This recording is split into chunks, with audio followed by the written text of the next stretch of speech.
వక్ఫాస్తులకు సంబంధించి ఏదైతే సంరక్షించాలో వాటి గురించి పోరాటాలో కొంతమంది తమని తాము ముస్లిం సామాజిక సేవా సంస్థలు అని చెప్తూ ఎక్కడైతే ముస్లిం వక్ఫాస్తుల అంశాలు వివాదాస్పదం ఉన్నాయో అక్కడికి వెళ్ళి ముస్లిమేతరుడు ఉన్నారనుకోండి, అక్కడ గడ్డం టోపీ జుబ్బాలు పెట్టుకొని మనం అక్కడ పోయి వాళ్ళని బెదిరించడం లేదా వాళ్ళని ఫోర్స్ చేయడం చేస్తే అది ముస్లిమేతరుల్లో మనమే వీడియోను షేర్ చేసుకుంటే వక్ఫ్ అంటే ఇప్పటికే చాలా చెడు భావాన్ని చాలా దుష్ప్రచారాన్ని చేశారు. ఈ విధంగా వీడియోలు వైరల్ చేసుకోవడం వల్ల మనకే నష్టం వస్తుంది తప్ప అందులో ఎటువంటి న్యాయం జరగదు.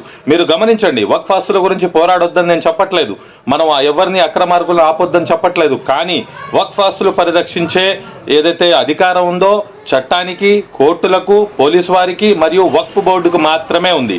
ఎవరైనా ఆక్రమిస్తున్నారని తెలిసినా మనం వాళ్లతో పోయి పొట్లాడితే మన మీద కూడా కేసులు అవుతాయి, ఇద్దరి మీద కేసులు అవుతాయి తప్ప అక్కడ ఎటువంటి న్యాయం జరగదు. కావున వక్ఫ్ ఆస్తుల పరిరక్షణ అనేది చాలా సున్నితమైన అంశం.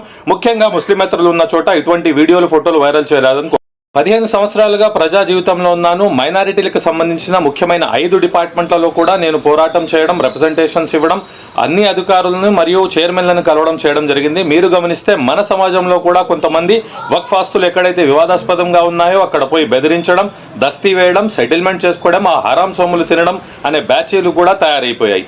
దయచేసి నేను వక్ఫ్ ఆస్తుల కోసం పోరాడే వాళ్ళు ప్రతి ఒక్కరు తప్పు, వక్ఫ్ సిస్టమ్ తప్పు, వక్ఫ్ ఆడిటర్ ఇన్స్పెక్టర్లు పోరాటం చేయట్లేదు అనే మాట కాదు. ఇక్కడ మనం గమనించాల్సింది ఏమిటంటే వక్ఫ్ ఆస్తులను పరిరక్షించడానికి ఒక సిస్టమ్ ఉంది, ఒక చట్టం ఉంది, ఒక బోర్డు ఉంది.